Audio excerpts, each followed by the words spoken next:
Alright, so we're gonna do a really noob Araxxi guide. Really noob.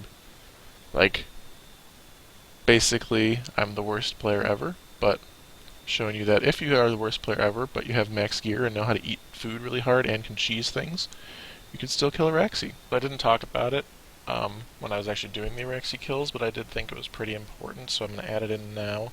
I'm going to talk about my inventory going into Araxxi, and basically my gear. Gear is obviously relevant, but everybody's going to have what they have. So basically, just use the best stuff you possibly can. So magic normally isn't that great against him, but for this move, or for this cheese, or whatever you want to call it, magic is literally the only thing that works. So you have to use magic. So make sure you use magic. But yeah, use the best magic gear you have. I'll show you what I have here. I have full superior, sea singers, max cape, got a reaper necklace, noxious staff. I would use a better ring than this. I've been planning on doing the what's that? I don't remember the name of the quest, but for the ring that saves adrenaline on or can save adrenaline on thresholds. I can't think of the name of the quest right now, but that ring I'm pretty sure is pretty good and better than this. I believe it has the same stats, but it has an actual like passive to it as well. I'm just using Virtus gloves and boots for a little bit of extra damage. Scrimshaw, the elements, I usually only turn on right before I'm going into phase 4, or if I'm just being lazy and want to get some extra damage in. And then I also use dark magic for extra damage as well, although I believe when he puts his web down, that this does count for like reflection damage. You might end up taking a little extra damage when using this, but you also do extra damage, so I don't know. It's worth it for me. In your yak, or whatever you have, just put full rocktails in there. I'm going to bank these before I lose them all. But yeah, so you're going to want Supreme Overload or just regular Overload or whatever you can possibly use here. Prayer Renewal, obviously, like if you have Holy Overloads, that would work, and you could just only have the one slot. You don't even need like a second slot for Prayer Renewal as well. You could also use the potion that has the Prayer Renewal and Prayer potion combined. It's just I don't think it's that necessary. Like you don't end up using that much Prayer. Just I like the Supreme Overload, especially for Araxxi. Just every extra damage you can get on phase 4 is very helpful. Just getting through it. Yeah, I usually bring 2 Super Restore Flasks. I usually end up using 3, maybe 4 doses of it, but just make sure if you do run out of prayer, you're gonna be screwed, like beyond screwed. I bring 4 Cerebrew Flasks. Once again, I use probably like one of them, if that. I just like number 1 when I'm spam clicking food. I like having this entire row to spam click on, and number 2, like obviously it does heal more per slot than a Rocktail and can come in handy. The anti-poison plus, you're only going to need 1 dose per kill, but you 100% want it. Like, it's not a complete requirement, but there's literally no reason to not bring it, and if you don't bring it, then phase 4, you're just going to take even more damage than you already do, and you're not going to like it. Enhanced Excalibur is really, really, really nice because you can use it during the very beginning of phase 2 to save a little bit of food, and then it'll be up again by towards the end of phase 4, which will give you even more healing at the part where you're really going to want healing. And like I said, just Rocktails here. Then if your yak isn't dead like mine, make sure your yak isn't dead, but have full Rocktails there, and don't forget runes. Runes very important.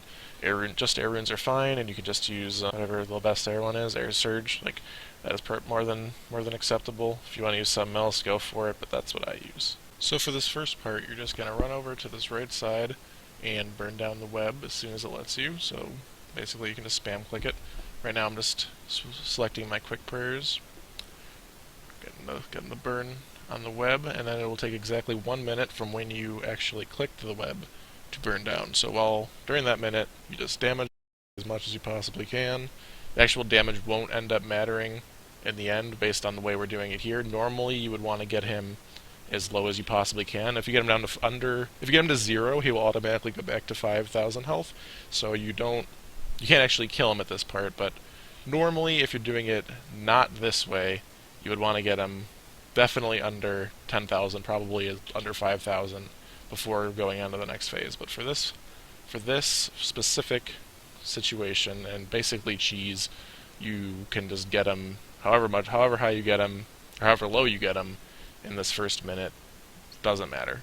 So basically, right after this first minute, you can just go to the next part. Sometimes if I have some extra adrenaline, I'll end up attacking him a few more times, but it doesn't matter. Also make sure to have auto retaliate off, because otherwise you'll keep attacking him when he does the web, and you don't want to be attacking him when he's doing the web. So Araxxi has 3 special moves that you'll want to look out for during Phase 1, the first of which is the Cocoon attack, which basically just binds you to a spot, does some damage, and what you're going to want to do for that, at the very least, if you do get cocooned, you just want to click away, just like I'm doing right here, just spam click a spot next to you, you'll eventually break free. What you want to do to make it a little bit more efficient, actually significantly more efficient, is to try to either use Anticipate or Freedom just before he does use the cocoon attack, and you will be able to get out of the cocoon significantly faster. Araxxi's second special also makes you want to use either Anticipate or Freedom before it is used, which is right here, which is the swipe attack. And basically what he does is he pulls you in and then tries to swipe you. So there's going to be 2 ways that you want to attempt to avoid this. Number 1, you either use Anticipate or Freedom, and then a couple seconds before he uses it, and he won't pull you in at all, and that makes it super simple because he just won't be in range to swipe you. And the second option is that if he does pull you in, you can just run away really quick, and he will not damage you if you get out of range. Araxxi's third special is his web, which you see right here, which all he does is he puts his web down, and you just don't do what I did. You want auto retaliate off, so you can click away and just not attack him while he's using the web. Basically, during his web, you just do not want to attack him because all damage you do to him will also be reflected to you. So all I have to do is sit there and wait until his web goes away. Very simple, just don't attack him during it. Phase 2 for Araxxor is really quite simple and requires absolutely 0 combat if done correctly. There is a small part that could require combat, but basically all you have to do is right when you see these lights spawn, which as you saw there, you just run in it and stand there. There's a couple small things. You're seeing right now that there's these 3 eggs that spawn when there's this little fireball coming down towards it, and you want to stand on the eggs as the fireball comes down so that the fireball explodes on the eggs and reduces the damage that you'll take. If you do not do that, you will end up taking 3,000 damage, and that's not good. So you definitely want to make sure to get that. That is the one big mechanic for Phase 2. The other mechanic is, I think you've already seen some of these green and black little, I don't know what you want to call them, coming from left and right, but basically the green one means it's mage, and you want to mage pray. Just flick mage pray until it hits you, then you can turn it off. It's like right here, mage, put on mage, boom, reduce 50%, turn it off, and then if it's a black one, you'll just pray range, and it'll be the same exact concept. Besides this, the small amount of prayer switching and the egg drop, there is the one major mechanic of Phase 2, which is when Araxxor comes down and runs at you. Basically, he will come up to you and put his legs in either left, right, up, or down direction, and you'll see on your screen where you can press either up, left, down, or right, and you want to press the direction that his legs go. So on this specific example, he's putting his legs down. Up and down are a little bit harder to tell than left and right. Like if he's pointing them left, it's really obvious. If he's pointing them right, it's really obvious.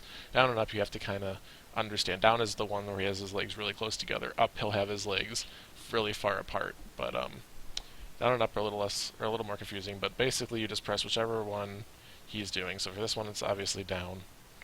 Press down, and you'll go under him, and he'll do 50% damage to the wall. And then you just do the exact same thing over and over until he drops down again, and then he'll charge you again. And if you do it correctly twice, you will end up getting the wall destroyed, and you'll go to Phase 3. Phase 3 is where what I like to call the cheese comes into play. For this part, you're just going to do exactly what I'm doing here. Put on Protect from melee to take a little less damage, just in case. But you literally just run all the way across, all the way through this path to this very back corner. That's all you gotta do. He'll usually do this web at some point on this path, and you'll take like 2k damage like I did there. I don't know why that happens, but it does. But don't worry about that. That's pretty much the only damage you'll take for the rest of the time. Pretty much is the only damage you'll take. So once you're in this corner, you can literally just damage him. He will not be able to hit you. You get to hit him, and this is literally all you have to do for Phase 3. You just attack him. It's really, really simple. There was one spider that had spawned from one set of spiders that had spawned from phase 2, so I'm just dealing with them here. But um, usually that won't happen. And usually, like this, he won't get a second net if he can't attack you. Like he won't get any more extra abilities. So this is a little bit of a sketchy one.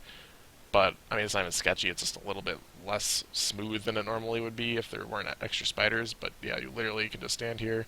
You can use prayers if you want. If you want to get killed faster, I would say you should use prayers. You could use if you have a scrimshaw, you could use your scrimshaw here too to get the kill even a little bit faster. But you have unlimited time, and just get it done. Just wait till he gets to 0, and you'll go on to phase 4.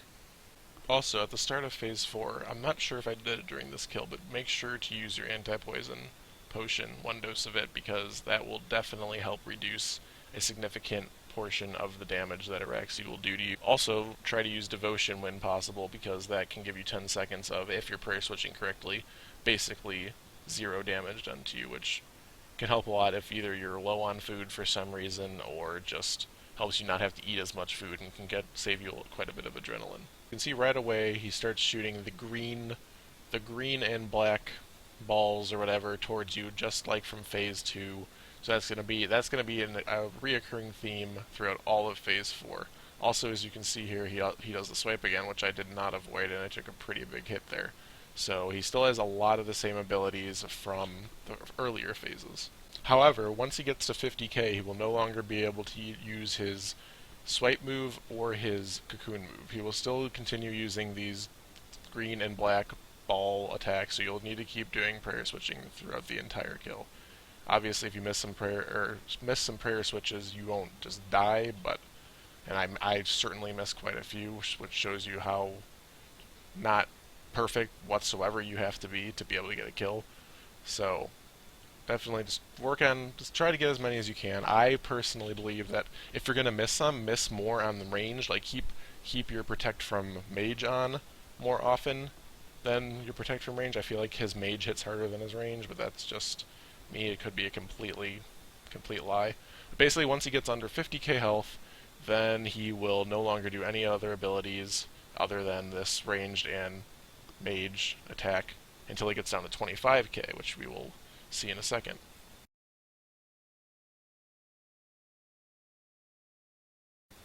Which is this big black bouncing ball, which basically after it bounces 5 times, you'll see it keep bouncing.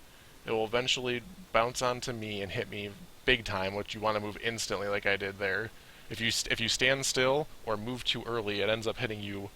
Well, if you move too early, then you're missing out on attacks, and if you stand still, you'll get hit for that 2500 plus every single tick. So that's very, very key. And as you can see, I definitely messed up a lot of prayer switches, definitely messed up a lot of things. I messed up on the swipe as well, and this was personally a PR for me. So it just kind of shows that even if it's not a perfect kill, you can still get a nice kill and pretty smooth kill, honestly. I still had my port, and I never was really even in remote danger of dying.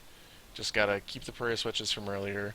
For the first 50k health, try to keep using freedom and anticipate if possible for the swipe or cocoons, and it's really not that hard. Like I said, the main key is the very end with the black bouncing ball, which actually this specific kill was pretty smooth because I was able to get my sunshine into the first part of it and get a really big amount of damage on him, so I only got hit by 2 different parts of the black bouncing ball. But basically, if you can just get him down best you can, camp your food kind of how I did, and you're never really in danger of dying.